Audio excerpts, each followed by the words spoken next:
Hello and welcome to Backstage with Mike Mason here at the Miskatonic Playhouse. We have with us Mike Mason. Hooray!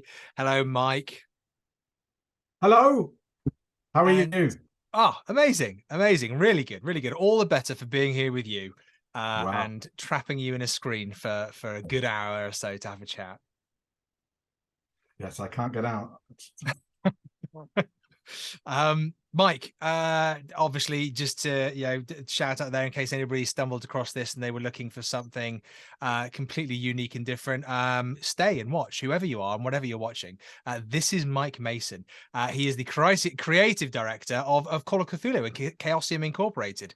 This here, whoever you are, strange person who's gone onto the wrong channel, you're in the right place and you're with the right people. Mike, we have a series of questions from our community. Some of them are brilliant. Some of them are out of the cosmic ether. But we're just going to roll with it and see what happens. Well, that sounds like a wavy gravy to me. Yes, marvelous. Excellent. Well, speaking of wavy gravy, we're going to start with Bucho, who is an absolute dude in all aspects of the word. And he says, quite rightly as our first question, when you put your skin suit on in the morning, do you do it one leg sack at a time? Well, I first have to reconvene all the body parts and obviously fit them together, which can be a bit messy because obviously without any skin on, it takes out ages to clean up afterwards. But normally, yes, just one limb at a time. And then obviously you have a choice of skins, you prepared. Depending on what the day is, what the day is going to bring. Nice. But yes, most of the time I can pass for human. Have you ever tried to jump in all four limbs at once, or does that just make a bit of a mess? I think I just make a total mess. It rips the Yeah. skin if it's not Ooh. well prepared. Ooh. Okay. We've got Mimic with our second question, and Mimic has decided to ask something slightly more answerable. Mimic says, what's your favorite mythos monster to run mechanically or lore-wise? It's a tough one because they're all got their own little things that are kind of cool about them, and especially ones that are kind of unique that the players never experienced before. That brings another kind of dimension to it, kind of because they just don't know what's going on. But I think if you look at like traditional Cthulhu monsters that have been in the game for 40 years or so, it's just the look on the player's eyes when you say yes, the Dark Young is coming towards you, because it's all like all bets are off now because like, oh, Mike's serious about this one. Because they're not just big walking trees. Obviously they're usually played like a lot of times just like they're big trees with tentacles, but they're like really intelligent and they got loads of spells potentially. So there's one scenario I've tended to run where the Dark Young knows the red sign, which basically traps the players in its environment. They can't get out, so they have to, because most players will run from a Dark Young. I was going to say, yeah. So trapping them, have the Dark Young trapping them in a particular area of land means they've got to actually come up with a plan to defeat it, which is a little bit of railroad engineering and design, but it does the trick and it makes them focus down. But I like that. I also really like ghouls, because they are. My view on the ghouls is there are two types. There are what you might call full ghouls, and who have come into existence as a ghoul, and then there are free human ghouls kind of thing, who were humans who became ghouls. And I think they're almost like two factions within the ghoul community and have their own differences. So I think human-based ghouls are quite interesting because they have an understanding and some affinity to humanity to some degree. And so they're not necessarily kind of evil monster from day one. They can actually, as we've seen in some scenarios and things like that, where they can actually be neutral, if not allies, to the investors for a period of time. And maybe it's only temporary. Maybe that shifts and changes, which I think makes them an interesting kind of monster, because you can do that with humans, but it's cool to do it with monsters too. So just two things off that, just not quite on our questions list, but just riffing off that for a second. One of the things I really love about Call of Cthulhu is when you play, and obviously you're building, you're building your answers to the mystery. There's you're just trying to solve the case. What you're just saying there about the human aspect of the ghouls, but also there's the ghouls. I love that idea that you don't know what you're going to get. You don't know whether there's going to be some kind of human motive behind it, or is it going to be so far and rarefied in the cosmic atmosphere that humans can't understand it. And secondly, Mike, I remember a while ago, maybe a year or two ago now, in one of the MR cons, and you were talking, and I remember you being really passionate about kind of turning tropes on their heads and trying to find ways to take things that we all know and love and then twisting it with a completely new vibe. Is that kind of the idea with the ghouls there? Yeah, I think that plays into it. I mean, there are some published scenarios where these kind of things happen. I mean, without getting into big spoilers, but I imagine that most people will know the plot to this one as it's in the starter set. But the Paper Chase, which is a classic old scenario we kind of updated for the Call of Cthulhu starter set. Yeah. I mean, that you get both types of ghouls in there. And if you're a new player, you kind of maybe get I mean, depending on how you play it, but you could play it, that they kind of see ghouls in one way, and then later on the scenario they find some different ghouls who are very different and won't react in the way that you now expect them to react. So you're kind of shifting it in mid-game almost, which I think is interesting. But yeah, the doing it to kind of play with expectations. I mean, any time that's the thing with Call of Cthulhu and Mythos monsters. It's trying to play against the player's expectations or pretend that you're going along with it to then shift it. Yeah. Because it's like, the old adage of people, how many times have you seen deep? Oh, there's mysteries at the seaport, it must be deep ones, kind of player attitude. And so, you want to twist that completely so they rue the day when they thought, that they thought it was going to be a walkover because they know what's behind it all before they even start. So you want to kind of twist those conventions where you can, I guess. And I suppose for people that have been playing for, whether you are a new player, whether you've been playing for God knows how many years, that's a cool, for a keeper and a player, really exciting aspect. Yeah, absolutely. So KJ's question next, and KJ has asked, excluding the Call of Cthulhu 7th edition Keeper Rulebook and the Investigator Handbook, what published work are you most proud of and why? Most of them. Yeah. I've got a particular soft spot for Pulp Cthulhu just because, I was there when Pulp Cthulhu was first announced 20 years ago, wow. 30 years ago. It was announced as forthcoming next year, and then 20 years went by. and so when I kind of took it on post the 7th edition kind of launch, I kind of had to delve into the dusty archives of Chaosium to try and find what had actually been written all those years ago, back in the day before, the internet and all the rest of it. And so it's dusty file somewhere, whether it had been kind of converted and saved into some Word file back in the day or whatever, or some Quark file, and with a bit of digging managed to find some stuff, and with the help of people like James Lauder, who was one of the original contributors to the original book, who ended up being a contributor to the final version, helped to kind of track down some of the original writers and talk to them, and what did they write, and we managed to actually pull quite a lot together. But it was mainly the scenarios and kind of supporting material rather than anything that you would call Pulp Cthulhu rules. There were some, but they were very, very minor, as in like back of a fag packet, kind of a few lines. So there really wasn't anything there. So because I was expecting them to be some old rules I could maybe rethink and just convert, so it would be a little easier for me. However, there was literally nothing. So I had to kind of go in from scratch and kind of go, okay, so what is Pulp Cthulhu? So there's a lot of thought process and talking to people and play testing things through, and the fact that it seems to have been embraced so well by the community, and obviously it can be a chalk and cheese thing. You know, some people really love pulp, some people it's not their thing, and that's cool. That's the whole point of why it exists. It's there to for people that want a kind of a more kind of action oriented sort of style of play.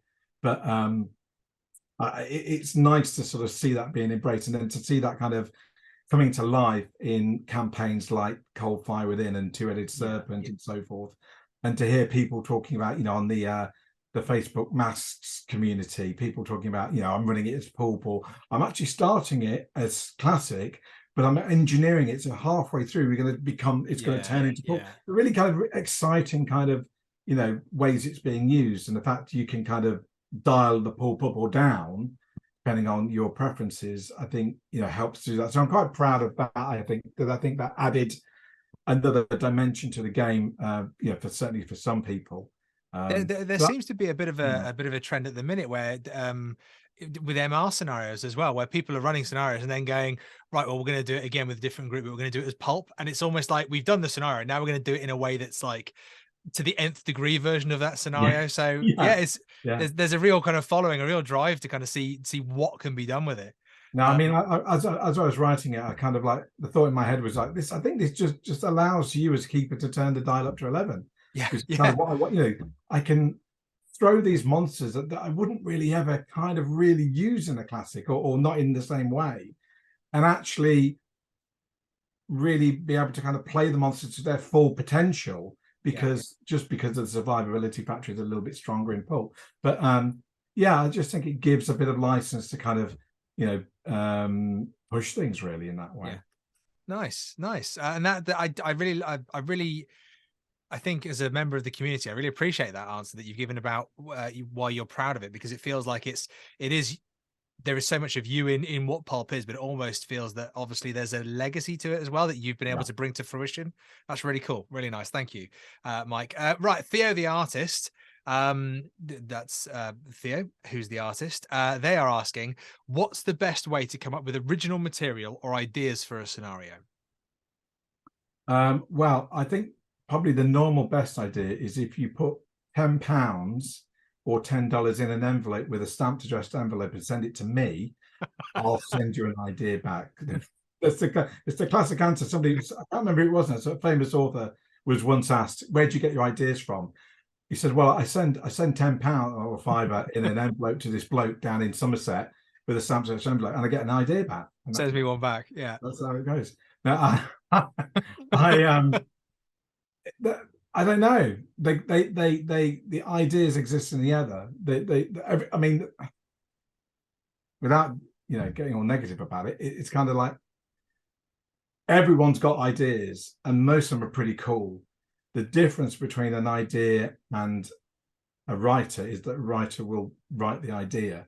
So I meet quite a lot of people that have really good ideas, but they can't, or they haven't yet made the step to write it and make it into something, because that's really, it's like the same as you have an idea about, you can visualize this great drawing, but unless you draw it, it's never going to be anything more than that momentary kind of fleeting idea. So I think ideas are really good, but I think the real key is locking into them and making something out of them. That's you know, there's a message I would convey to anyone aspiring to do anything. It's like, even if even if you think it's going to be bad, do something with it, and because you never know, it probably isn't going to be better than you. It probably is going to be better than you thought it was going to be. It may be amazing, and it may be the start of a whole new adventure for you in terms of doing, making, producing, and all that kind of thing. So with this idea there of kind of the original idea, or the idea for a scenario, and seeing it through, that leads us to Jade's question. So Jade Griffin asks, what drew you to Call of Cthulhu? But linking to what Theo's asked,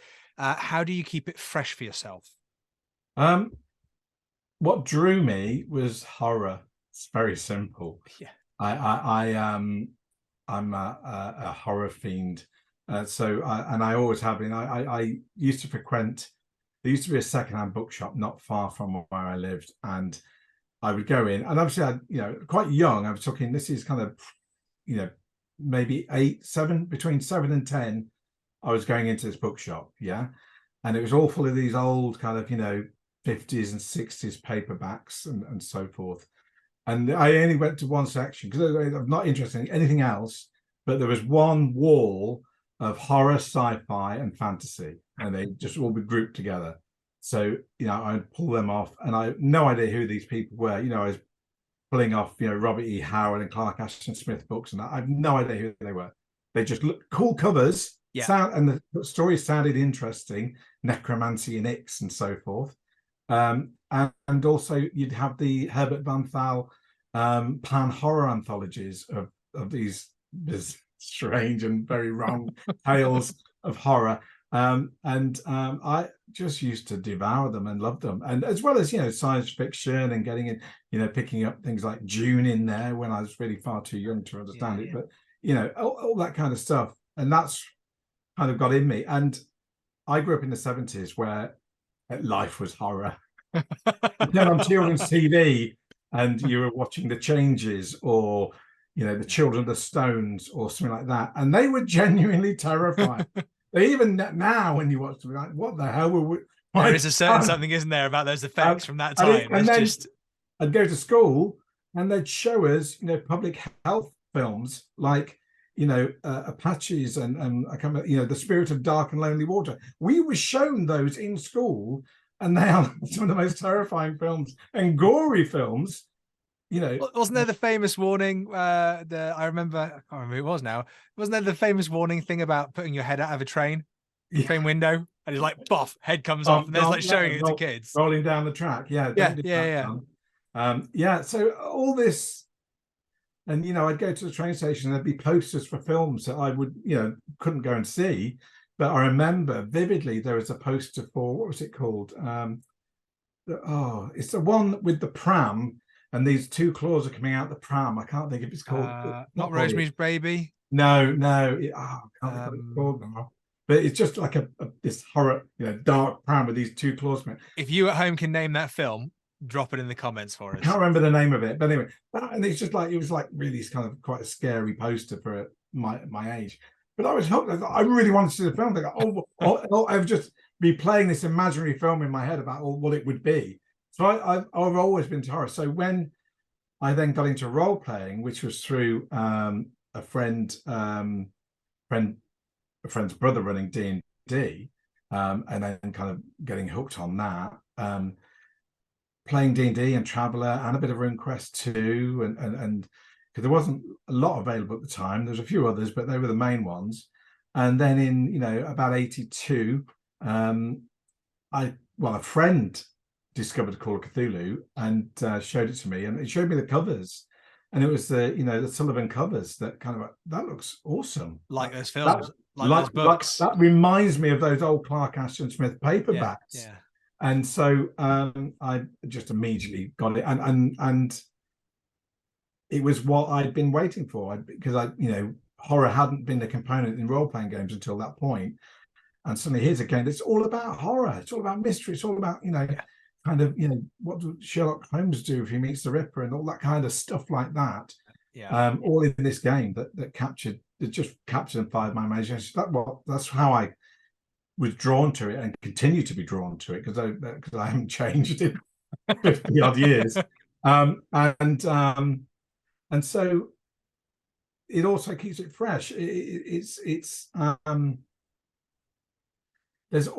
We go back to what we just said. There's always a new spin or a different take on an old story, because I mean, a lot of role play stories, if you just call it that, whether they're Call of Cthulhu horror or D&D Dungeons or whatever they may be, they are a lot of the time the same story, just with new skins, you know.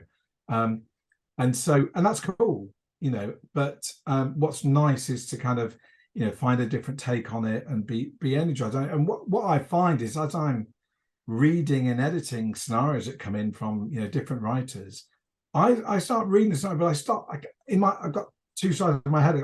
Half of my head is the editor, kind of looking for typos and logic and all that kind of thing, and the other half is still the keeper in me going, I get halfway through, I can just imagine running it. I can, you know, I hear this boy going, when you run this, what you should do, and that's what because that's what has always, that's exciting in role-playing games. It's the thought of, how am I going to run this? What would happen?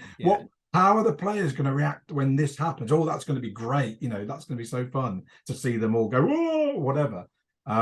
so that kind of keeps it fresh for me in a sense, exciting, Yeah. new works and stuff like that. um yeah. Okay. Yeah. I am being aware of time, but at the same time, I get to talk to Mike Mason, so I'm going to take advantage of this moment. Is it you you're saying there, Mike, about obviously the it's horror, you love it, it's mystery, you've been it's your bag and has been for such a long time. Is it fair to say, like, as the kind of different zeitgeists come and go, trends come and go, society evolves and changes, does that bring a certain level of freshness to that Yeah, reinterpretation of horror? Is that fair to say? yeah, I think so. I mean, you do get these kind of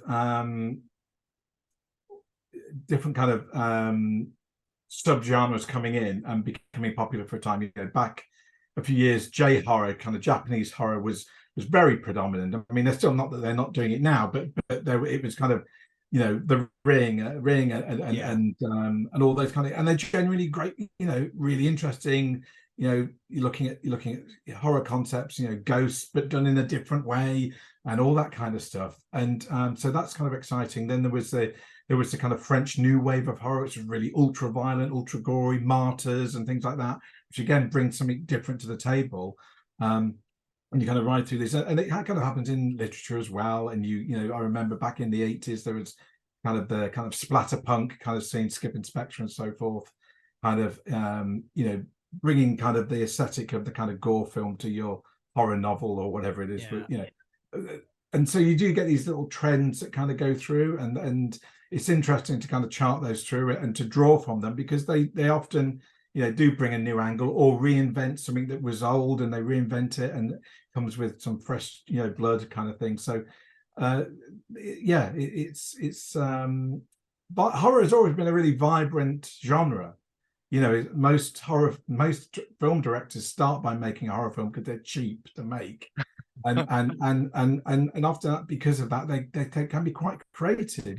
George Romero, zombies and the crazies and stuff like that. Early films that are still that really influenced and so many other things. Nosferatu, the original, black and white. Watch it now; it's still a fantastic film and so inspiring. And look at what that inspired. How many vampire films subsequently? So there's that kind of, because horror is often at the forefront of things in terms of being experimental or just the first thing people do, because it's as I say, an easier entry point sometimes. You get a lot of interesting creativity in it. So and that's always inspiring to me anyway. I would say, to get it right and to have the lasting impact that it's clearly had on you, and it's had on probably all of us that are listening, it's really bloody hard to do as well. Just as a bog standard basic drama teacher in a school, teaching a lot of the genres, teaching a lot of the things, we often talk about comedy and horror being two of the hardest things to capture, but being very similar because of landing those moments and tension, suspense, atmosphere, mood, all those things that you've got to manipulate and play with your audience. But they clearly pay off in spades. Absolutely, yeah. I mean, not to sort of divert a little bit, but you're absolutely right, and it's the same for in around a gaming table. The hardest things to basically generate by the GM is horror and comedy, because there've been comedy games written, there've been horror games written, but you can't distill the feeling of those things through the writing. All you can do is nudge them and try to set up situations where the outcome can be that way. But ultimately, it's that you're trying to create this kind of lightning in a bottle that is ephemeral, that only happens at the right time. It's like I say, you can't have cosmic horror and dread every game, every second of Call of Cthulhu you play, because otherwise it would be dull and it wouldn't be horrific. Oh, so another ghoul, I've got this. Yeah, you've got to kind of culture it and kind of feed it and let it grow till it comes out in the players, because that's who make it happen. You can only guide it and try and nudge it along, but you can't say, right, this scene's going to be really horrible. It's really horrific in terms of scary. It will fall flat on its face. Those are those ones that will just be whatever, pass me the pizza. But when they do land, those are those ones, aren't we, that we walk away from going, yeah, as player and keeper, you just kind of walk away just going, wow, that's just That's the next 3 days of my distracted thoughts when I should be working, thinking about how that moment landed in the game. Absolutely. So speaking about those moments that land in games, and Minnesota Mike asked a question. I think we've just kind of answered it, so we'll skip that in a minute. But Shy Lurker has asked from the good friends of Jackson Elias Discord. He says, because we talked about those wonderful moments that land, he's asking, what is your favorite Call of Cthulhu module, which I imagine must be tied into kind of like an epic moment that's landed for you. It's hard. That's really hard because it's I've worked on so many. I've written quite a lot, and it's really hard to kind of pull ones Who's your favorite child? but in terms of I try not to obviously promote my own work, so I'll promote other people's. But I mean, you kind of cut a divide line between campaigns and scenarios. So campaigns, I love Horror Knows Express. I love Masks. I'm a big fan of Tour de Turbine. I had a great time playing it through. You know, campaigns are their own thing, and there's so much in them.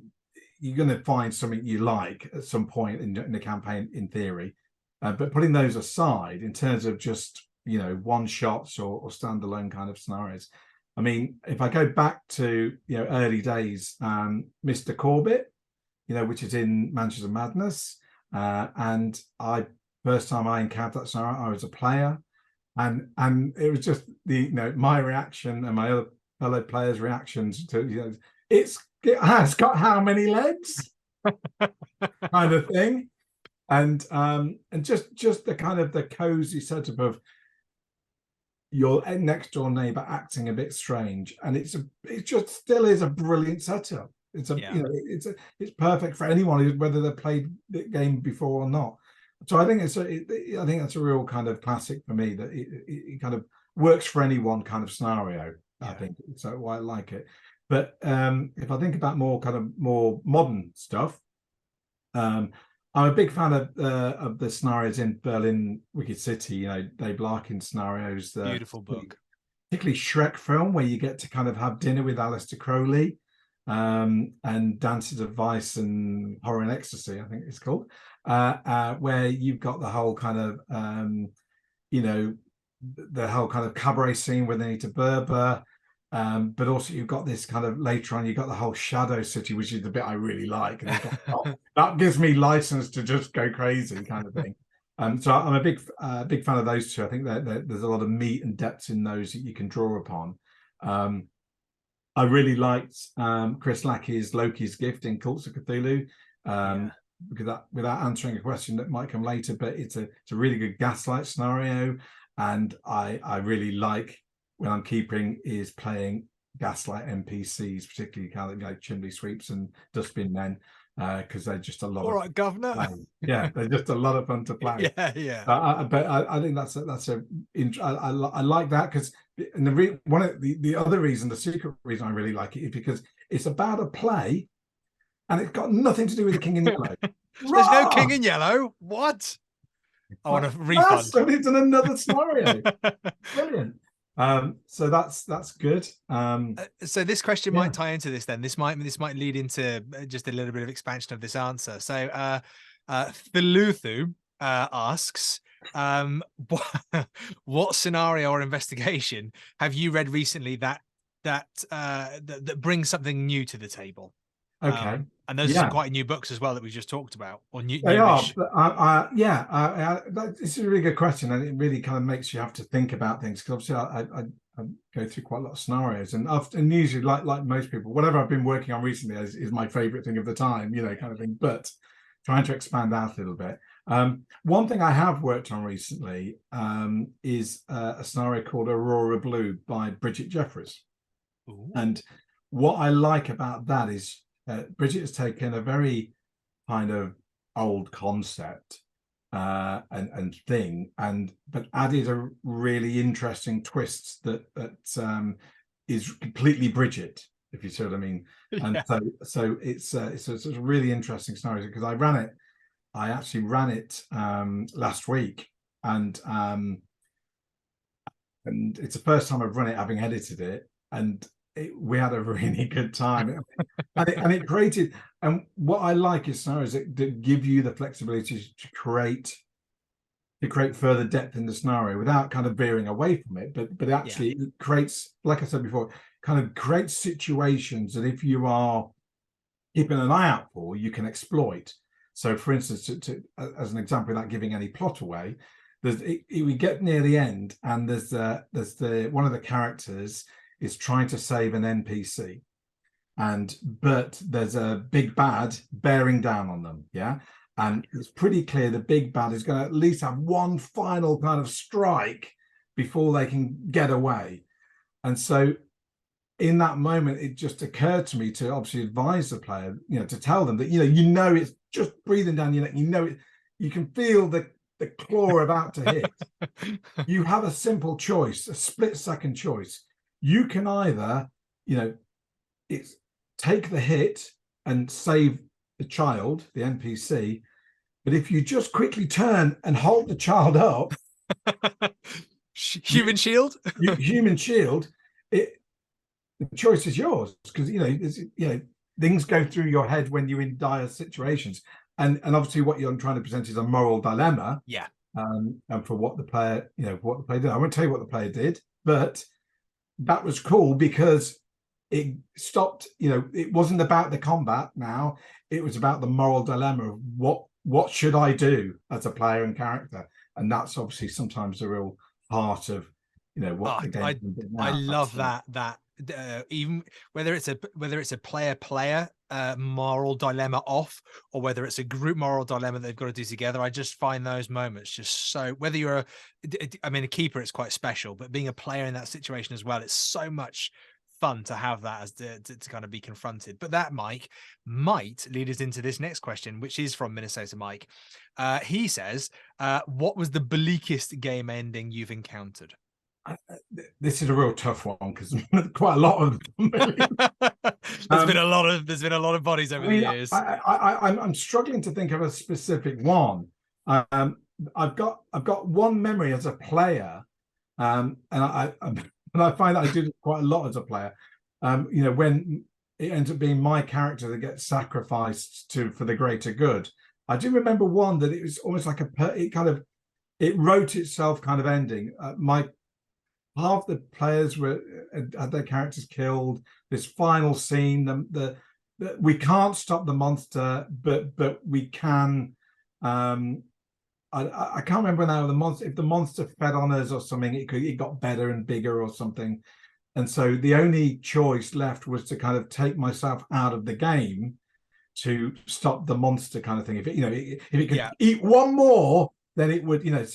So it was almost that kind of like, that final thing. I had a handgun, so I took my character out in a last act of defiance, yet for the greater good. Yeah, so that was quite bleak ending, but in my twisted mind, quite heroic too. Obviously. Still and rewarding. Yeah, but it worked really well because everyone felt it was really satisfactory. With the other, what the other characters were doing as well. So it kind of ended, well in that way. But I'm trying to think. There's been, I've probably destroyed the world a few times. That's pretty bleak, isn't it? When players have not done what they wanted to do. Yeah, so forth. Especially if you think you're doing the right thing as well, and then you get the revelation dropped on you that, oh, sorry. I mean, I brought a whole mountain down on a bunch of players once because they refused to go to the mountain because they knew bad things were going to happen. So rather than, as written, it was the players were expected to go to the mountain and find the things there. They were never going to go there. It was a convention game, so we were running out on time. So I was like, well, you're never going to go there. I'll just bring the mountain to you. So I just literally brought the mountain down on them, and then, the monsters inside it came out. So that was quite bleak, I guess. But I like that. Also good fun. I don't know, it's a horror game, but it is a game, and it is meant to be fun as well. Yeah. So it's kind of like fun in scare. So I it's always a double-edged sword. It's it's bleak and horror, but it's also fun. Yeah, I would say the player investigator death. Obviously, especially, it's a very different thing, isn't it? If you're playing like a scenario compared to a campaign, campaigns, you're so much more invested. But as a player, there's a bit of a running joke at the Playhouse where whenever we run a scenario now, for some reason, everybody already starts their game going, right, Newman's going to die by this point. And that's a bit of a thing. So it's almost now getting to the point where it's like, how can I have a meaningful death as opposed to anything else? Yes, yes. Mike, we're going to change gear now. We've got a question from Evan Pullman, our wonderful Evan. And he asked, this is in light of the drive-through RPG link up with Roll20 and Miskatonic Repository and the wonderful kind of evolution that's happened there. So his question is, now that we can create Roll20 packages for our scenarios, are there any significant aspects that we should be thinking of that make a scenario work better for Roll20? And he's thinking handouts and maps, things like that. I mean, yeah, the obvious thing is ensuring your kind of player aids, whatever they may be, maps and handouts usually are, you know, accessible in a Roll20 format in whatever that may be. But I was kind of thinking about, you know, what do I really want? What would I really want? And in that format, there's been one thing I mean, in theory, it should be a lot easier nowadays, what with podcasting and everyone can record things, but audio, you know, making, you know, rather than a handout, you know, and it will work in most areas because it could be a gramophone or a wax cylinder or a tape cassette or a recorded CD or a voice file. Is the handout. There isn't a paper handout. It's just, you know, this is what the person said, you know, this is what they recorded. I think, you know, obviously would work really well in the kind of an online space. And especially because, you know, if you've got the thing is, the wonderful thing about a lot of Call of Cthulhu keepers is they love making the props. Oh God, and clearly there's going to be a subset of those that actually know what they're doing with audio and can make, you know, little sound effects and reverb and make it sound like the Mygo talking or whatever it is, or the ghouls or the human or the cultist or whatever. I think that's just really cool because, you know, I think those kind of things help to, everyone would be quiet and they listen. And so it helps to kind of almost refocus the game in at certain points. It's more immersion, isn't it? It's more, yeah, that kind of immersion. So, I mean, obviously the logical continuance would be video clips, but that's, you know, again, doable, but more work and, you know, making them look authentic. You know, we can all stand in front of a video and talk or get a couple of mates to kind of act out a scene, but if it's meant to be a you know, 1930s 40s cine film, then you've got you know, all the added effects and making them look kind of as if they're in period rather than two modern people dressed up to look like they're 1920s people. Those kind of issues happen. So maybe more, you know, modern day play, that kind of thing would fit more easily into and be easy to do. But I think those kind of things are interesting. The one thing I'm not interested in, if I can go the converse, is tactical maps. Because my analogy is this: if I'm playing Monopoly and I use the Monopoly rules to play Monopoly, then I'm playing Monopoly. If I now go and play Settlers of Catan, I don't use the Monopoly rules to play Settlers of Catan. I use the Settlers of Catan rules to play Catan because that's how that game works. So I am often confused and puzzled when people sometimes want to play Call of Cthulhu, but with like very detailed strategic tactical maps because they're very used to using those from a different role-playing experience. Now, I'm not saying they shouldn't and can't. They can do what the hell they like. However, I think it kind of loses something in what this game is meant to be. It is not about tactics in that way. Sometimes, very occasionally, yeah, it's quite useful, but I'd rather see that, you know, the floor plan of the house, and maybe if you're using fog of war to kind of reveal it as you go around, that's cool. That's not a tactical map, that's a floor plan you're showing people, and maybe you're going, yeah, your token is in the bathroom because, and your token's in the library, the old classic blueprint kind of thing. Yeah, because that's what we're doing around the table, because, you know, obviously you often get the player who's says they're going to the bathroom or they've gone upstairs and then something happens in the library downstairs, and the next second they go, well, I'm going to do this. Well, hang on, no, you're upstairs. How did you just teleport there? They go, oh, yeah. And it kind of helps to, you know, make people where they are in the map. So that's all cool. But I get confused. Well, not confused. I just kind of get puzzled by why the needs to kind of, you I know. suppose it's kind of propped up by what we were talking about earlier, though, isn't it? The excuse me, like with the tactical map, it might go against the grain in terms of building that tension, suspense, and that shared narrative. When you slow things down to talk about that tactical angle, the degree you're looking around the corner, the Sure. whatever it is that you're doing. Yeah, I can totally get that. Yeah, but as I say, I mean, that's me personally. And like I say, if it helps you to run what you feel is your best game, then I'm not going to stop you. And the Call of Cthulhu police will not come around and stop you doing it. It's fine. And They're go too for it busy and dealing with crazy have the cultists best. anyway. Yeah, have your best game. That's fine. I'm talking personally for me in terms of what I would want from a role Yeah, playing thing. I'm not interested in tactical maps. I want audio files and videos and yeah, really cool floor plans with fog of war on them. That's what I want. yeah. But your mileage may vary. Oh, okay, nice. Well, continuing our slightly change of gear here in terms of how we're looking at what's coming up, what's out there, and just picking Mike's mind apart as much as we can. Stu, who is the wonderful producer over at the Miskatonic Playhouse, he's asked a question here, which is: with Regency, Down Darker Trails, Gaslight, Invictus, Dark Ages, but to name a few, I think he was just trying to name as many as possible. Do you have a favorite era to play, to keeper, and/or write? Yeah, I mean, I love Gaslight. It's shrog, fog shrouded Victorian streets. They're very atmospheric, and they kind of they work very well for this style of game. So I like that. I like the characters you can meet in Gaslight. I like the whole putting on the Mary Poppins accents and having a bit of a comedy time and then getting serious with the horror. It all works really well in Gaslight. But so I've always loved Gaslight, and so I really enjoy running Gaslight.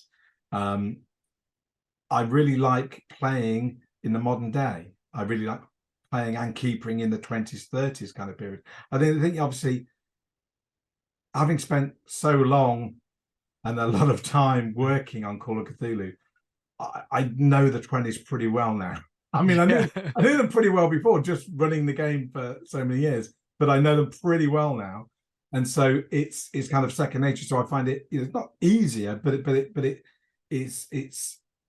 it's comfortable. So therefore, I can focus on the narrative and not the setting, if you know what I mean, because it's a setting. I don't have to worry about the setting too much.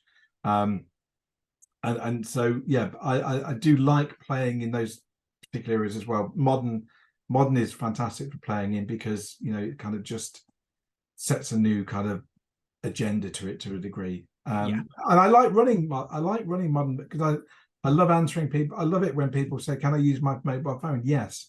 Can I look things up on the internet? Yes, please do so. What and they expect some kind of great revelation to come out of the internet. I go, well, just put your real head on for a moment and tell me what useful information you ever found on the internet about aliens, deep ones, ghouls. Can I use the internet? Yes. Bigfoot. What do you want? Wikipedia. You can find stuff. You'll find a load of great videos. No one believes any of they're true. So if there's a video showing deep ones wandering around some beach, well, it's clearly a fake, isn't it? Or at least there's 100 comments telling you about the software that was used to create it. So it's quite good to dash their hopes that they're they've been really clever by looking upon the internet or doing something, and they're going, well, no, no. But yes, I mean, I've had all sorts and things like that, but it's good because also you can use it to the advantage. It's great in modern day because your players can be in constant contact with one another and not in the same location, which is really helpful. You don't have to do that contrivance of you all meet up at the cafe to kind of share your notes after a day's investigation. Splitting the party has a different vibe, doesn't it? You can even video. You can do this. You could just FaceTime each other on the bloody phone, couldn't you? Yeah. And you can use that to build the horror, which is something they've done. But an Alex did with Viral is that you actually using technology in an intelligent, sensible way, making the modern world work. And so I think Viral did a great job of doing that, and I think it's that kind of thing I've been trying to stress to people in terms of modern day play that, you know, use the technology. Don't, because there was a long time with Call of Cthulhu where it was like, oh, set it somewhere isolated where they can't, where the phones don't work. No, make the phones part of the horror. Make, you know, because you know, that's really cool. Yeah, okay. There is something I think quite cool. I think quite maybe what players think might be empowering, but then very probably disempowering to do as you say, to do a modern scenario, because it's saying, yeah, of course, use these things, and then actually those are my things that I get to play with. You know, almost against you. These are my tools. Yeah, that's really cool. Okay.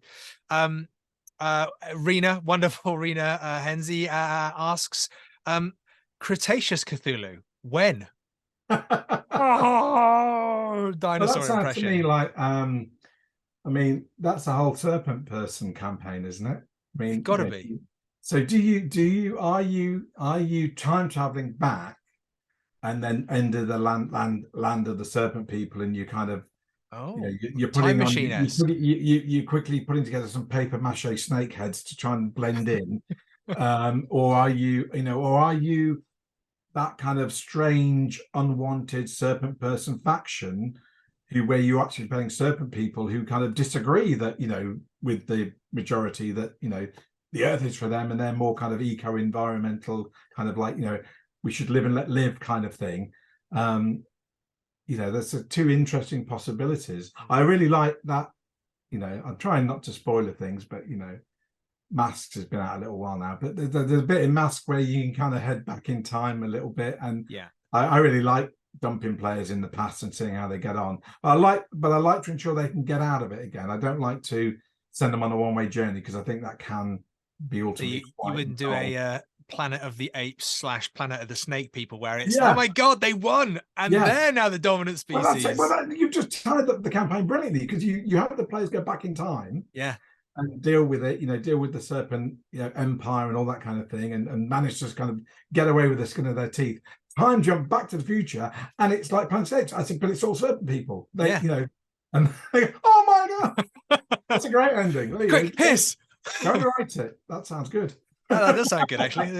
Everybody else pretend you didn't hear that. I'm going to write that.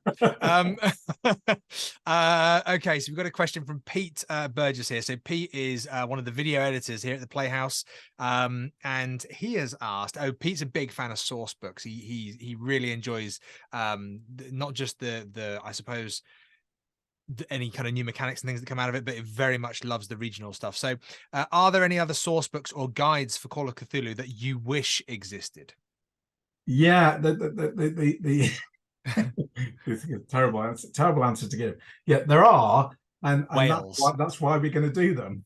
So, well, there you go. There it is. Yeah. I mean, there's a couple that kind of aren't really a big secret. One's a kind of a reworking of a book that came out some time ago. That actually was part of the Miskatonic Library Association back in the day. The old Moolers, this, you know, pre-repository where people could kind of write stuff and kind of be published in kind of splat book form from Chaosium. And CJ Romer wrote the very first one of those, which was the Parapsychologist's Handbook. And CJ is a good friend and is an actual parapsychologist in real life, so he does actually know what he's talking about. So I just thought, wouldn't it be a good idea to get CJ to go back to his original book and update it and rewrite it as a player-facing book, a handbook for players on how do you do a parapsychologist's investigation. What are the tools? What would be the tools in the 20s? What are the tools in the modern day? How would you and basically deconstruct an investigation almost, and talk about that as a really cool, an updated handbook. So so TJ's done the work on that. It's now sitting in the vaults gathering dust so we can kind of find a bit of time to actually get into developing it. But that's a book I've wanted to do for some time. So that's one that will come out at some point in the future. Is there any I was just gonna say, are there any other kind of professions like that within our Call of Cthulhu profession list where you kind of go, yeah, that's something that we could dive deeper into and offer more on that? There potentially is. I think the parapsychology is so rich because there's a lot to talk about. There's history, there's equipment, there's plots and all that kind of stuff. So I think it kind of is enough to make a book, whereas I'm not 100% convinced, and I'm happy to be, A persuaded. teacher. But the book on the book on the teacher investigator. There are a lot of occupations. There could be any occupation in Call of Cthulhu, as you know, but there are key ones, I guess, where it just comes down to if there's a real demand for that kind of thing. Because I mean, we could do something on being a detective, which could cover not only private eyes but a police detective or a inquiry agent or a consulting detective. All these different occupations all kind of do the same thing. So you could do that. Yeah. Maybe you want to. Maybe it's one book that covers a number of different things. Maybe. Do you need details on what a library does? But you saying about the parapsychology profession, that's great, because as someone who obviously is not a parapsychologist, feeling that you have the authority to play that character because you have that source book adds loads to your role-playing experience, I think. So that's a really cool one to do, because it just falls very much in line, doesn't it, with the whole genre. Well, it does, because also, while there's a lot of mythos investigations that kind of start as a haunted house or some sort of ghosty character, so there's a natural link to that. But it also allows you, not only as players, but also as a keeper, if you're going to be using it as a tool, think about actually expanding your repertoire of scenarios. Maybe you do want to do some that are not mythos or very adjacent mythos, and actually they are more kind of mundane in terms of it's a ghost of some sort, or some kind of paranormal encounter, some kind of strange black dog on the moors with a single eye and all that kind of stuff, or strange beings from another dimension, which all kind of falls into the kind of the real world kind of parapsychology kind of bundle.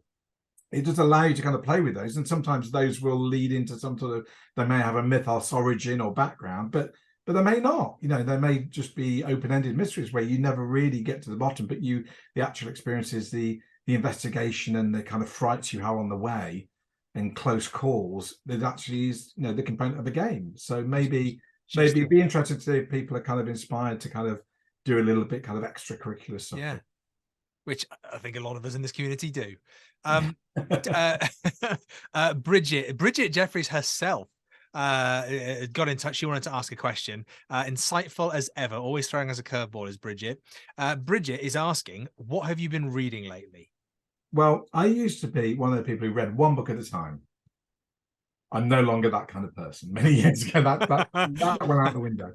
So I've got a number of books. I mean, I've got more books on the go that I can't actually remember all of them. They're just sort of littered around the house, and I kind of pick them up every now and again and read a bit more.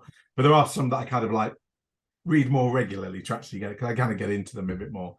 In terms of things I've been reading lately, the two I'm currently reading, in that I've not actually finished, is I read quite a lot of non-fiction. Okay. There was I don't know if I said earlier, but in terms of inspiration for me, I find non-fiction really useful, because I'm always worried when I'm reading fiction that I enjoy reading it, but I try to close my game writer mind off, because I have this kind of innate thing. I don't want to copy that idea. I don't want to feel like I've stolen that idea or whatever. So non-fiction tends to give me clear remit to kind of go, oh, that's an interesting thing I learned in history today, or science, or whatever it is, and that's inspired an idea for a scenario or something. So the non-fiction book I'm currently reading is Collapse, it's Collapse, How Societies Choose to Fail or Survive, by Jared Diamond. And it's really interesting. It's quite a dense book. And what he's done is examine a number of historical civilizations that effectively died off or collapsed in some way, and tries to explore why they did, and to draw out common themes across them, to sort of say, well, these are the things you need to look out for. Elder god worship. Cults. That's really good, because I mean it's really kind of very diverse. He talks about the Vikings, talks about Easter Island, which is interesting. Also kind of various kind of Is it like, does it go indigenous back as American far as like, I was going to cultures, say Mayan cultures and things? and yeah, down into South America as Wow. well, and yeah, it's very wide ranging and so interesting. He was talking about, yeah, I'm currently reading about the Vikings, and mainly he's talking about the Vikings who went to live in Iceland and Greenland, particularly Greenland, because that colony failed after 20 years.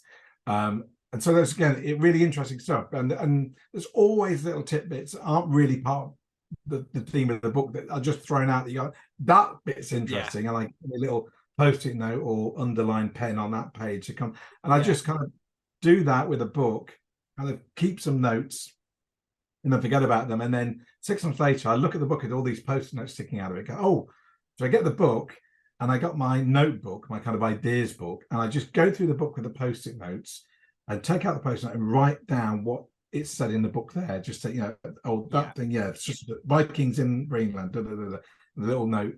And so I fill this kind of my notebooks up with these kind of things I've stolen from non-fiction books, basically, that sit on the shelf, and then occasionally I look through them, and then the idea comes back, or I get a new idea.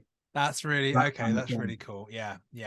So Okay. I mean that one. The other book I said I'm reading is a fiction, and that is unusually for me a fantasy book. I very rarely read fantasy these days, but this is The Lies of Loch Lamora by Scott Lynch, and Scott Lynch, I've heard that name. it's really good. Okay. And it's a really good fantasy book. It's quite dark. It's kind of like Thieves' World come to life to some degree. But what's really engaging for me are the as I would call them, the NPCs, the characters in the book. They're very colourful and characterful, and I'm really enjoying that, because I got switched off fantasy a long time ago because of them all being the same book. You know the story about the young boy who's growing up in the wilderness with. I do. Is that the one who's got the ring and the lightsaber? He got a ring and a lightsaber, and then some old bloke with a beard turns up who's never met before. Yes, he knows all about Gandalf it, Von Kenobi. I know who you mean. And takes him on, and he's actually the king. He's actually the king in waiting. There you go. I've heard, I like the King Arthur story. I'm a big fan of that, and I'd rather read King Arthur than read the story again and again and again. Yeah, let's play Pendragon. Tense of some of the story, so I can link that up with fantasy because of that. But Loch Lamora is really good. I really enjoyed that one. Well, there's a recommendation. No one's asking me, but I'm going to tell you what I've just finished reading. Please do. Someone's asking me. Thank you, Mike. So the only reason I bring it up is because this almost goes against the grain for you. This is a fiction book, and it's a Cthulhu kind of horror book. My wife bought it for me. She's not one of us. She doesn't really do what we do, but she kind of saw a book and went, "Oh, he'll like this." And I have to say, it was bloody brilliant. It's the first of the James Lovegrove, the Cthulhu case book. So it's Gaslight, Sherlock Holmes. Yeah. And I have to say, I picked it up and started reading it.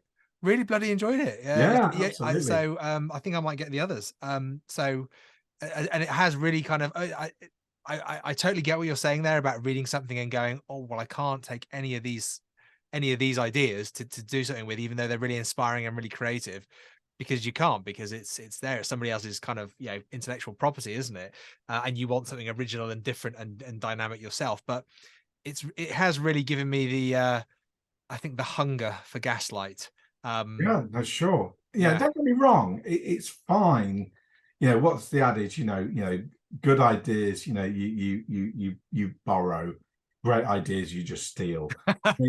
So I like that. There's no right or a lie. That's a little bit of that, you know what I mean? But no, I think it's great to be inspired by fiction and to kind of go off on a tangent with your ideas and create something that's yours. Brilliant, absolutely do it. And sometimes you read a story and go, this is just a scenario waiting to happen. And maybe, you should contact the author and go, hey, can I make a scenario out of this book? And then put it on a poster, get their agreement. Why not?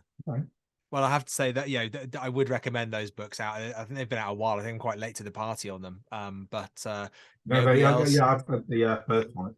Yeah, really good. But because I'm such a good interviewer, let's use this brilliant link I've set up to carry on our questions on Gaslight, because that's kind of what Oh, interviews do, I okay. think. Such smooth transitions they have. So this is from Chris Bates, who's a really good friend of the Playhouse, and he's also a really big fan of Symphony Entertainment with Bridget as well. He's such a great fanfare for quite a lot of us out there doing podcasts. But this is also a matching question for Ellie Vega. So the question is, quite simply, any news on Gaslight? Okay. What can I tell you? Yeah, the news is, as you probably already know, because I've said this before, but Yeah. Gaslight is, the core books are 2 books. There's a player-facing investigator's guide and a keeper's guide for Gaslight, not just one book. And so the keeper's guide has mythos and monsters and how, running games and scenarios in it, all the kind of stuff you would expect to find as a keeper. And in the investigator's guide is more of the setting material. So this is, as a player, you can pick it up and like, I know nothing about Victorian London. It will guide you through and talk about it. It's also got character generation in there, and also in the appendix is a version of the core Cthulhu rules. So if you were new to the game, but Gaslight's your thing, and you are drawn because you want to play Victorian role playing, you could pick up the Gaslight Investigators book and begin playing without having to go and buy the main rule book. Which you may want to do later on, because obviously the rule book's got lots more in it and stuff like that, and more detail and more optional rules and so forth. But as a starting point, you don't need anything else other than the Gaslight Investigators book, and in theory the Keeper book if you're going to run it to play. So those 2 books are written, edited, and copy edited, and only a week ago I finished indexing the Keeper's book. The player book's already been indexed. Everybody who's listening to the mic is to this mic has got the same smile that I've got right now. So their smile is growing the more you my speak. work on the book in terms of the actual creative side is done. I should just say it's not just me. Lynn Hardy had a hand in the early days of when we were putting the book together and did some good work on it. But the person who's done the vast majority in terms of all the legwork of putting it together and filling in the gaps for the writing and adding new stuff and so forth is Caris McDonald, who has done all the really heavy lifting on it. I've just come in at the end, and I came in at the start going, this is what I want from the old book. This is what I add in for the new book. I wrote a little bit here and there, started to do it, then got carried away with other things. So Lynn came in and did a bit more, and then we got Keris in. So Keris, just come and do Gaslight. Finish this book. And so that's what Keris did. So she worked on both those books and pulled them together. So I've come at the end to kind of go over them and do the last development and editorial on them. So that text-wise, all good, but text alone does not make a book. The great Matt Ryan, cartographer, is about to starting to do the maps that are required for both books, and there are a number of maps, so it's going to take him a while to do those. Yeah. And we are in the process of starting to kind of get art together for those 2 books. And again, they're quite big books, so they need a lot of art. And art, again, takes a while to do, especially when you need a lot of art. So once all those ingredients, the other ingredients other than text, come in, which will be some point this year, we will then be able to kind of throw it over the fence to the layout teams, and it can get laid out. So that's kind of where we are with it. So I can't give you any when it's going to appear. It will appear in the future when it's ready, but I predicting when all the art and maps are going to be finished is I might set a deadline, but the world will work against me, and only Yog Soggoth can answer exactly. those questions. So that's kind of what's happening with Gaslight, and there's a new scenario in the Keeper's book and an old scenario that's been reworked. It's a really cool old scenario. Ooh, exciting. I've got a copy of I managed to snag one off eBay, one of the here it is. I hope I don't rip things down off my shelf. One of the older Dark designs. Oh yes, yeah. And that again, that's just been spurring this desire for these new books to come out and go, oh God, I want to, because it's just really exciting, very exciting. Right, we've got 3 quick questions, follow-ups from Chris here, and then we got our 2 final questions. So these next 3 are kind of quick fire questions for you, Mike. The first is, why is Mike so dapper? I have no answer to that other than I could ask you the same question. You and I are the only people that bother to take time when we're coming on screen to kind of dress up a bit, and everyone else looks great, but you always wear a tie, so I'm always impressed. So you always get I'm following your lead, Mike. I always saw you with your cool cravats and stuff. I don't have your cool vibe, so I had to do something, and this is what I landed with. But I'll have a word with the rest of the MP team and see if they feel like wearing ties. All in, dressing up a bit now. I imagine Hedge will put a tie on and then just chop it off here and just wear the stub. That's pretty much what he's going to do. The next quickfire question is Mike Mason an alias? Which is quite quickly followed up with, is he really a crawling chaos avatar? I think you've got a reputation among the community. That was a typo. Is Mike Mason an alien?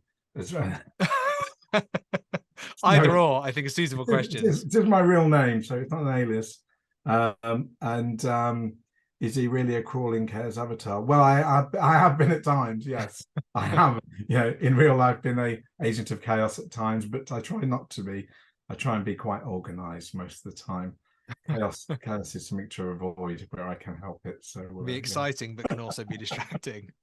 It doesn't get chaos doesn't get books put out. Yeah, no, quite right. My mission is to put books out, so that requires organization, planning, and a bit of completer finishing too. So yeah. Well, just sidestepping books for a minute. This is a question from me. I'm selfishly putting my questions in there because I'm here and I get to just cheat whenever I want. Absolutely. So my question is, it's a hint on we had the really, really wonderful Bookshops of Arkham in the very recent past, which everybody has watched and said, wow, what a really cool, new, exciting way to look at Call of Cthulhu. And Mark Mearson obviously did a fantastic job with the crew on there. And we've just seen, obviously, that's been posted by Chaosium and posted by a few other shared around, Graveyards of Arkham. Can you give us any exciting hints, exclusives, nods, things about Graveyards of Arkham? Because I think we're all kind of going, oh, amazing, we've got another one coming. What I can tell you is going to be awesome, is what I can tell you. I can't really tell you much more, but I mean, it's going to be some of the old team, not necessarily all of them. There are going to be some new faces as well, but I know that Lucia Vespril is going to be involved again, which is great because Lucia's also working with us on generating art and things for some books for us. So it's really nice working with her on those as well. But it's going to be good. I mean, I don't have a large involvement. I tend to wait for emails to come going, Mike, what we want to know, is there such and such in Arkham, or how many are there in Arkham and where are they? And I kind of like, okay, right, there's this one and there's that one and then this one. And if you really need another more, you could shoehorn one in here, kind of things. So I tend to be the Arkham repository for them as and when they need it. But I think they've got a pretty good handle on things now. So I'm not sure whether they'll need to call on me at all for the new one. Yeah. But no, they've done a great job, and I really want. I do rules on the game development.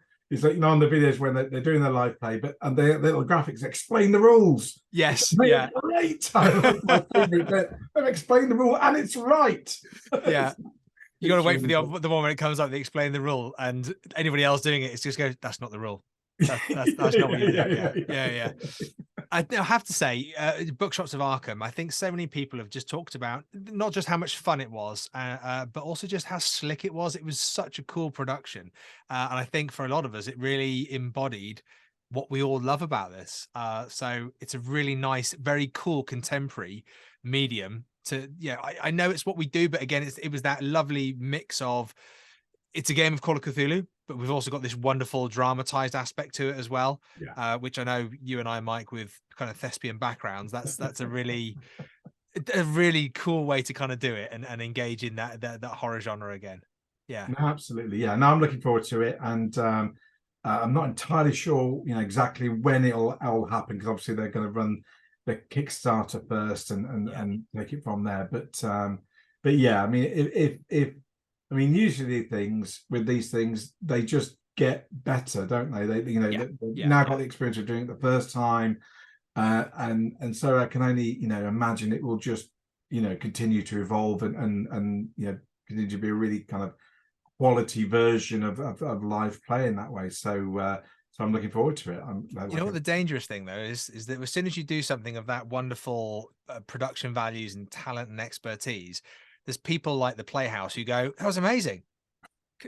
Can we do something like that?" You do a great job. I mean, it's like it's what role playing has always been. It's been a very kind of broad church in that it kind of it takes everything and works with it and makes it work. So I mean, if you've got lots of money and fantastic production equipment and all the time in the world, clearly you can do more polishing.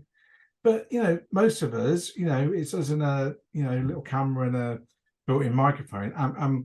It's not about that. It's about the experience. It's about the game, and whether you're doing it with like very expensive microphones or cheap ones, it doesn't matter. It's about the experience. And what I find from live plays, when obviously I see quite a few, what the ones that engage me while it's nice to look at nice things, what actually engages me, what keeps me watching, because even the bestest ones out there, I will watch it 5 minutes ago. I kind of seen it now. I don't need to watch the rest of it. But the ones that hold my attention, like when I'm clicking the channels and suddenly there's Jaws is on TV that I have to start watching from that moment. Yeah. The same kind of effect with live plays is when they're engaging, when it's what the people are saying, how they're reacting to the game. That's what pulls me in. And so, the stuff that you're doing on the repository does that kind of thing. It's engaging, it's exciting. And so, and you're telling lots of different stories and you've got different players on and they all bring different things to the game. So it is engaging. And so, and there's plenty of other people and shows like the repository that, aren't the next tier kind of production levels, but are often really good because they're to me more like a real game. They are the experience I'm looking to watch, I guess. That's really lovely to hear, because we, like any real game, make so many mistakes, and you can catch us doing that real time with what we do. But I think you're right. It's the interplay, isn't it? I listened to what was I listening to the other day? Pretending to Be People, an American one. And I think it's just them. I just really enjoy them, the people and their interplay and stuff. And it's just so engaging. And they screw it up all the time, but they just do it brilliantly. And they do it in a way that they're having a great time. All of us make mistakes running games. I don't remember every rule, even if me or Paul wrote it. I don't remember them all to the nth degree. And sometimes, what I do? I wing it like everyone else does. Yeah. Make a percentage roll based on that. There you go. Right, that'll do it. Because we're all the same. We get into the game, we just want to enjoy the game, and that's what works. 1.5 questions really, because this is the other half of my question. Mike, throughout this whole thing, and as the evening's gone on, I've seen the bookshelf behind you go into this really brilliant kind of creepy dark hue as the evening's gone on. I planned it that way. So my question is, what is the creepiest thing on your bookshelf? Wow, I'm glad you asked me that question, because just by chance, I didn't know you were going to ask me this. I have actually the creepiest thing on my bookshelf in my hands. Would you like to see it? Yes, please. Yes, please. Okay, I tell you a very short story. I found this in an antique shop. This is the start to a scenario, isn't it? Yeah, I found it in an antique shop. It was kind of in the bargain corner because clearly nobody wanted it, and it was very, very. It's like I think it was like 50p, rather than anything expensive. And what it was, I'd never seen one quite like this. I've seen many others, but not one quite as unique as this. So it's a like a, you know, Oh, the Russian yeah, dolls, it's like a yeah. Russian doll, but it's clowns. And Oh, you can't probably see it on here, but the paint is chipped and coming away and bubbling as if something unhinged has happened to it. But you open it up and they just kind of get worse.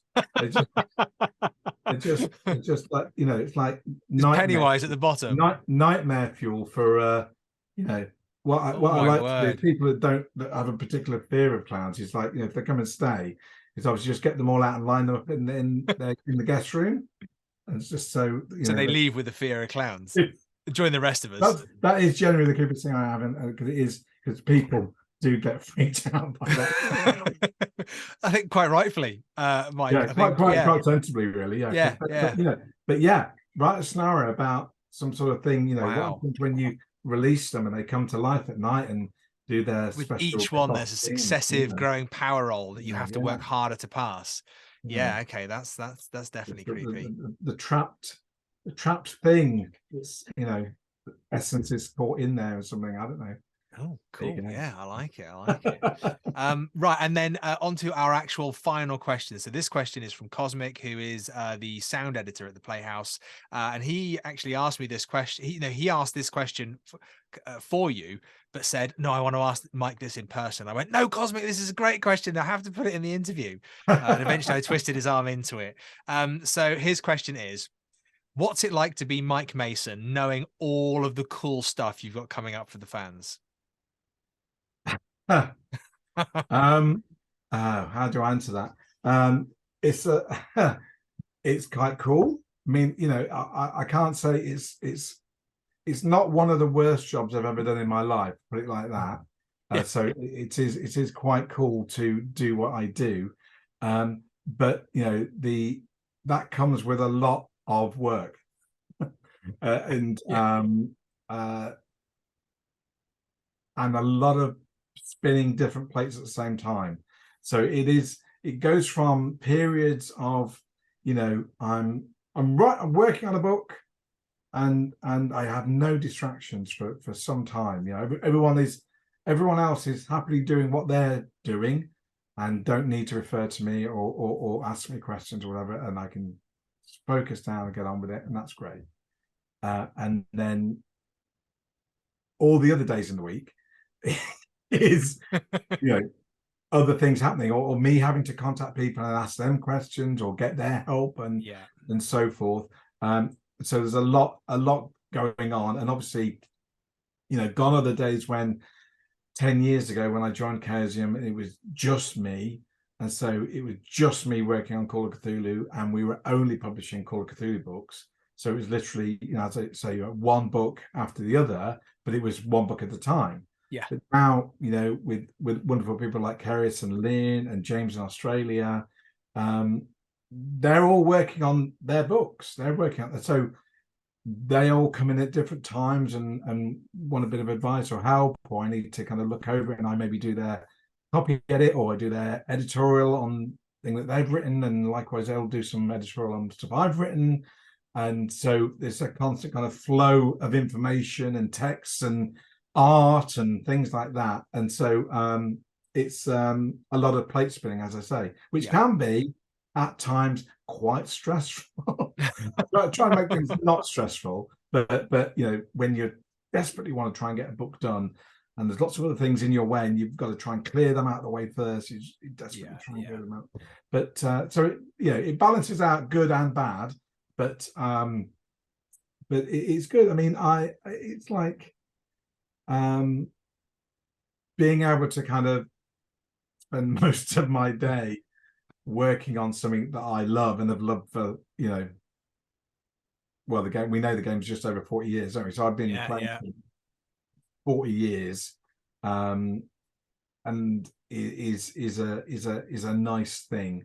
But what's nice about it is not just I get to do it, but I get to share it. And that's what the cool bit is. It's about when you go to conventions and you meet people that you have helped have a good time.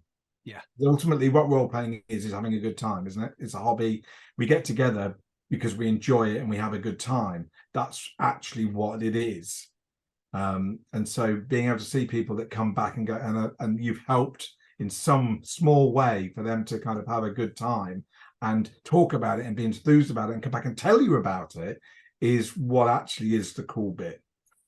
Well, I can safely say, Mike, even up to this point, you have created quite the amazing legacy that I know you yet to have to define and refine and redefine a number of times over. So yeah, I guess from all of us in the community to you and everybody in the team, thank you, because this is, we love this, and this is why things like the Playhouse exist, and why like lots of the other wonderful podcasts out there exists, and all of those community members that support us and the other podcasts and everything that we do, and all go to all the conventions, Gen Con, UK Games Expo, everything that goes on there, Chaosium Con. It's because of, I think, Mike, to be fair, it's because of the rally that you kind of lead the charge on. Well, that's very kind of you to say. It's always been, it was an honor to be kind of given the responsibility, and it still is an honor, is an ongoing honor to kind of, have my fingers in Cthulhu and make things out of it. It is an honor to do that, and like my predecessors, the greats, Sandy and Lynn Willis, Doc Herber, they've all been, they've all done fantastic work. So you're sort of standing on the shoulders of giants, and I'm like them, a caretaker for a while, and then because the game will outlive me. It's clear it's gone for 40 years. There's no reason why it ain't going to go for another 40 or 140. Oh yeah. So I just hope my tenure is helps to keep it going and keep that spurt going in terms of fueling the next 40 years in some way, and somebody else will come along and do even better things and wonderful things, which I hopefully will see some of, but maybe not. I don't know.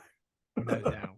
It's what we all do in life, isn't it? But no, thank you. That was very kind of you, and thank you for the Playhouse. I mean, I think you really found a kind of a bit of a gap, and you really made it your own. And the games are wonderful, and all the ancillary stuff is great. And the fact you guys are also writing and producing your own material and publishing on a repository. It's like you could just easily do one of these things, Newman, and that would be fine. But, you've done many things, and your team as well. Yeah, are all producing great stuff. So thank you back, really, because it is what we try and do. All of Chaosium is what we try and do, is inspire people to not only have a good time, but to be creative.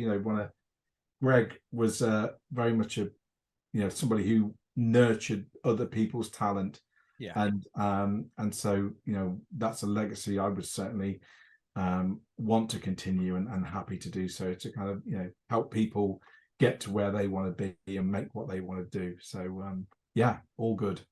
Well, what a lovely sentiment to kind of bring our interview to a close here. I suppose the ongoing legacy that is Call of Cthulhu. So I want to say thank you, Mike. Thank you so much for giving up your time and being with us here on the Playhouse this evening. It's absolutely amazing. Is there any kind of shout outs or anything you'd like to give to us? I mean, everybody knows who you are and what you do, so it's I can't believe I've gone through an entire interview and not mentioned Paul Fricker. So I'm mentioning Paul. Hi, Paul. who has played an integral role in terms of helping with what I would call the revival of Call of Cthulhu, and so thanks to him as well. But no, generally just thanks to everyone who continues to play the game, who's coming to the game new, and keep playing and keep pushing us to do better and build and do better stuff, because it's we listen, and your desires push us to do better in terms of the quality of stuff, and doing the very best we can. It's a continual thing. So thank you for playing, and thank you for the desire to push us as well. Fantastic. And I think that I couldn't second that. The Chaosium are very much a company that listen to their fans and work with their fans. The Playhouse wouldn't exist if we hadn't had spoken to and had conversations with Chaosium and with Mike and the team. And now it's time to shamelessly plug the Playhouse. If you like what we're doing, the interviews we do, the games that we do, please have a little Google. You can find us on Coffee, Miskatonic Playhouse Coffee. Apparently I say Ko-Fi all the time and everyone goes, that's not right. It's called Coffee. So if you find us on Coffee, you can chuck a quid towards us. It helps towards the stores, but obviously towards all the subscriptions and things that we have to build and make the product that we have. And if you'd like to subscribe or join us there, there are some wonderful backstage fringe materials that you can access as well. But also I'm going to give a quick shout out to the wonderful people at the Playhouse, because we do have a wonderful team. We have a great expanded team, but we also have our core team, which is Stu, our producer, Cosmic, our sound editor, Pete, who is our video editor, Hedge, who pretty much runs the show that I pretend to run, and yeah, that's about it. I just kind of join in and occasionally speak. So thank you to those guys. Thank you to our wonderful community. Check us out in our Discord, check us out in our groups, and thank you much for joining the Playhouse this evening and talking to Mike Mason. Good night, everybody. As we draw the curtain on tonight's performance, we thank you for joining us and look forward to inviting you back to the Miskatonic Playhouse. In the meantime, you can also find us in the links below. And if you'd like to submit your scenario for us to play, email miskatonicplayhouse@gmail.com.